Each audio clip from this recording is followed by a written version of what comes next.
जिले की हलचल। आकाशवाणी लखनऊ से प्रस्तुत है जिले की हलचल। आज सुनिए अयोध्या और रामपुर जिलों की हलचल। पहले सुनते हैं अयोध्या जिले की हलचल। आलेख और स्वर है तन्मय सोनी का। अयोध्या में प्रदेश सरकार एक और सुपर स्पेशलिटी हॉस्पिटल का तोहफा देने जा रही है। शहर के साहबगंज में पुराने बंद पड़े सीतापुर नेत्र चिकित्सालय को तोड़कर रामपथ के उत्तर एवं दक्षिणी साइड की भूमि पर 300 शैय्या चिकित्सालय बनाया जाएगा। यह हॉस्पिटल रामपथ पर अयोध्या कैंट और अयोध्या धाम के बीच में बनाया जाएगा। यहाँ पर आसानी से बीमार लोग पहुँच सकें। जिला अधिकारी निखिल टीकाराम फुंडे ने बताया कि निरीक्षण करने के पीछे तात्पर्य ये है कि यहाँ पर ऑलरेडी 300 बेड का एक हॉस्पिटल बनाने की योजना पारित है। उस हॉस्पिटल को बनाने का कार्य जल्दी शुरू होगा। अभी जो प्रोजेक्ट है हमारा फाइनल अप्रूवल में गया हुआ, जल्दी उसका अप्रूवल आएगा, उसके बाद कंस्ट्रक्शन हम लोग शुरू करेंगे। इसकी एक मॉडर्न हॉस्पिटल है, मल्टी स्पेशलिटी हॉस्पिटल है, जिसमें 300 शैय्या रहेगी और इसके साथ साथ कैंपस चूंकि 2 हिस्सों में फैला हुआ है, दूसरी तरफ जो है हमारे जो भी डॉक्टर्स रहेंगे, नर्सेज रहेंगे और पूरा जो स्टाफ रहेगा। अयोध्या में आतंकी खतरे को देखते हुए केंद्र सरकार ने एनएसजी हब बनाने का बड़ा फैसला लिया है। योगी कैबिनेट ने अयोध्या के कैंटोनमेंट एरिया में एनएसजी हब बनाने के प्रस्ताव को मंजूरी दे दी। अयोध्या में एनएसजी का इंटीग्रेटेड हब बनाने की योजना है। गृह मंत्रालय की तैयारी है कि सुरक्षा के लिए फोर्स तैनात किया जाए। राम मंदिर को लेकर लगातार आतंकी अलर्ट जारी रहता है। कश्मीर में पिछले दिनों 3 आतंकी हमलों के बाद देश भर में संवेदनशील इलाकों की सुरक्षा पर जोर दिया जा रहा है। अयोध्या इस क्रम में सबसे अधिक चर्चा में आ गया। एनएसजी हब में ट्रेनिंग के साथ साथ ब्लैक कैट कमांडो की तैनाती भी होगी। कमिश्नर गौरव दयाल ने बताया कि यहाँ पर पहले भी टेररिस्ट अटैक हो चुका है, इसलिए ये आवश्यक था कि यहाँ पर सिक्योरिटी के विशेष अरेंजमेंट्स किए जाएं। तो उसके दृष्टिगत एक प्रस्ताव जिलाधिकारी द्वारा भेजा गया था। यहाँ पर एनएसजी हब को स्थापित करने के लिए भूमि हस्तांतरण का प्रस्ताव था, जिस पर कैबिनेट द्वारा मोहर लगाई गई है। तो इससे यहाँ की जो सुरक्षा है उसको और चुस्त किया जा सकेगा और कोई भी इमरजेंसी के केस में क्विकली हम लोग रिस्पॉन्ड कर सकेंगे, ऐसी व्यवस्था रहेगी।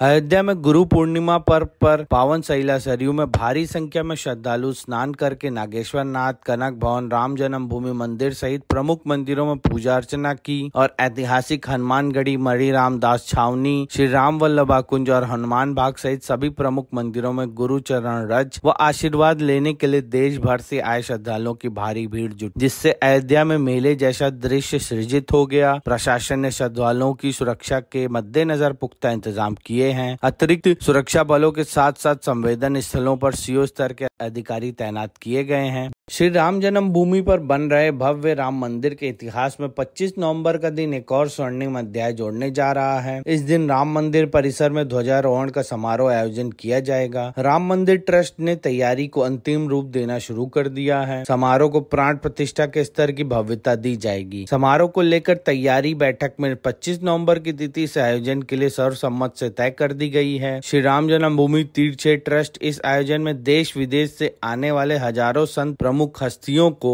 आमंत्रित करने की योजना पर काम कर रहा है। दरअसल राम विवाह के मौके पर राम मंदिर में ध्वज पताका फहराने जाने की योजना बनाई गई है। 25 नवंबर को विवाह पंचमी की तिथि है। इस दिन राम मंदिर के सैकड़ों मंदिरों में विवाह उत्सव की धूम होगी। राम मंदिर में भी भव्य राम बारात निकालने की तैयारी हो रही। विगत दिन अयोध्या की सुरक्षा व्यवस्था पर रखने के लिए ADG PAC doctor Ramakrishna Honkar Ayodhya पहुंचे। हनुमानगढ़ी पहुंचकर हनुमंत लाला का आशीर्वाद भी लिया। ADG PAC doctor Ramakrishna Honkar ने बताया कि अयोध्या में जो पीएसी के जवान तैनात हैं, उनकी बेहतर ट्रेनिंग हो, सुरक्षा के बेहतर इंतजाम हो, यही हकीकत देखने के लिए अयोध्या पहुंचा हूं। श्रावण मास के पहले, दूसरे व तीसरे सोमवार को अयोध्या में मेलार्थियों की भारी भीड़ जुटी। शिव भक्तों का हुजूम उमड़ पड़ा। ब्रह्म मुहूर्त से ही अयोध्या पहुंचे श्रद्धालुओं ने सरयू में डुबकी लगाकर कनक भवन, राम जन्मभूमि मंदिर और हनुमानगढ़ी सहित प्रमुख मंदिरों में पूजा अर्चना की। विशेष रूप से नागेश्वर नाथ और क्षीरेश्वर नाथ सहित भोले शंकर के मंदिरों में शिव भक्तों की भारी भीड़ रही। सावन की शिवरात्रि के अवसर पर श्रद्धालु अयोध्या पहुंचे। सरयू में स्नान कर सरयू से जल भरकर भगवान श्री राम के पुत्र द्वारा स्थापित प्राचीन नागेश्वर नाथ मंदिर में जलाभिषेक किया। इस दौरान सुरक्षा के लिहाज से कई जगह बैरियर लगाए गए। अयोध्या जनपद में राष्ट्रीय पशु रोग नियंत्रण कार्यक्रम के तहत एमएफडी टीकाकरण के 6ठे चरण का फ्लैग ऑफ करते हुए जिला विकास अधिकारी एवं मुख्य पशु चिकित्सा अधिकारी ने मोबाइल वेटनरी यूनिट एवं बहुउद्देशीय सचल पशु चिकित्सा वाहनों को हरी झंडी दिखाकर रवाना किया। अयोध्या जिले की हलचल के बाद आइए सुनते हैं रामपुर जिले की हलचल। आलेख और स्वर है शन्नू खान का। जिले में हत्या के मामले में 3 दोषियों को सश्रम आजीवन कारावास और 20,000 रुपए जुर्माने से दंडित किया गया है। ऑपरेशन कन्विक्शन के तहत दोषी अभियुक्त के खिलाफ अधिकतम त्वरित दंडात्मक कार्रवाई के लिए विशेष अभियान चलाया जा रहा है। न्यायालय विशेष न्यायाधीश SC/ST एक्ट द्वारा घटना कारित करने वाले गुनाहगारों को दंडित किया गया है। थाना केमरी में विभिन्न धाराओं में 3 आरोपियों के खिलाफ मुकदमा दर्ज किया गया था। थाना केमरी पुलिस द्वारा तीनों अभियुक्त को गिरफ्तार कर न्यायालय के सामने पेश कर जेल भेजा गया था। जिले के थाना बिलासपुर के क्षेत्र कोठा जागीर निवासी बांकेलाल की 10 वर्षीय बेटी सुनीता, चेतराम की 12 वर्षीय बेटी क्रांति और गयादीन की 12 वर्षीय बेटी सनीता मवेशी चराने गई थी। परिजनों के मुताबिक तीनों बालिकाएं गांव में घर से करीब आधा किलोमीटर दूर गुजर रही रेलवे लाइन के पास मवेशियों को चराने के लिए गई थीं। रेलवे लाइन के बराबर में स्थित गड्ढों में जमा बरसात के पानी में से मवेशियों को निकालने के चक्कर में एक के बाद एक तीनों बालिकाएं घुस गईं। इससे तीनों डूब गईं और तीनों की मौत हो गई। रामपुर में रातों को अक्सर आसमान में उड़ते ड्रोन दिखाई दे रहे हैं। इस मामले में जिला पंचायत सदस्य ने SP से जांच और कानूनी कार्रवाई की मांग की है। जिले में चोरी की घटनाओं के बीच गांवों में चारों तरफ अक्सर ड्रोनों के उड़ने से चोरी की आशंका को लेकर लोग पूरी रात सो नहीं पा रहे हैं। पुलिस भी सूचना पाकर पूरी रात भर गश्त कर रही है, लेकिन ड्रोन अत्यधिक ऊंचाई पर उड़ने की वजह से पकड़ से बाहर हैं। जिला पंचायत सदस्य मुस्तफा हुसैन ने पुलिस अधीक्षक को पत्र लिखकर मामले से अवगत कराते हुए कहा है कि इसकी जांच और उचित कार्रवाई की जाए। जिले की तहसील मिलक में भाजपा नेता विनोद प्रकाश सक्सेना ने एक पत्र प्रधानमंत्री को भेजा है। डाक के द्वारा भेजे गए पत्र में लिखा है कि मिलक जिला रामपुर रेलवे स्टेशन पर लोकल ट्रेन इंटरसिटी जो बरेली से दिल्ली के लिए प्रत्येक दिन अप डाउन करती है। मिलक क्षेत्र की जनता की मांग है कि मिलक में बरेली से दिल्ली, दिल्ली से बरेली चलने वाली लोकल ट्रेन इंटरसिटी रुकना चाहिए। प्रत्येक महीने मिलक रेलवे स्टेशन की आय 11 लाख रुपए से ज्यादा है। मिलक रेलवे स्टेशन पर जनता की सुविधा के अनुसार एक रिजर्वेशन काउंटर की विशेष आवश्यकता है। रामपुर नगरपालिका परिषद द्वारा हाउस टैक्स में की गई वृद्धि के विरोध में आम आदमी पार्टी के प्रदेश प्रवक्ता फैसल खान लाला ने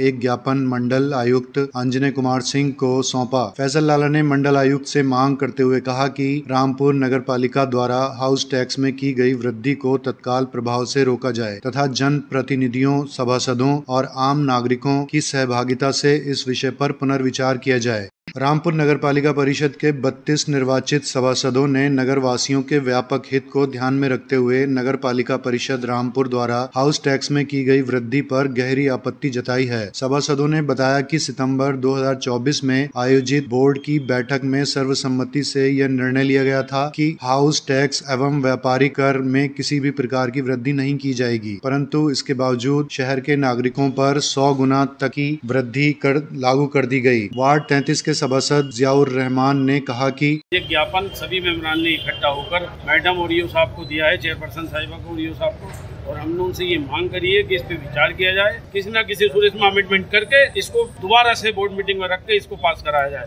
क्योंकि हमारे द्वारा पूर्व में इसको निरस्त कर दिया गया था। जिले के PM श्री केंद्रीय विद्यालय CRPF में विद्यार्थी परिषद 2025 का अलंकरण समारोह भव्यता और उत्साह के साथ आयोजित किया गया। छात्र परिषद के सदस्य मास्टर प्रिंस कुमार एवं कुमारी रिद्धि सक्सेना ने स्कूल कैप्टन पद की शपथ ली। इसके अतिरिक्त सभी सदनों के कैप्टन, वाइस कैप्टन एवं अन्य पदों पर चुने गए युवा छात्र सदस्यों ने भी विद्यालय की नीतियों के अनुपालन की शपथ ली।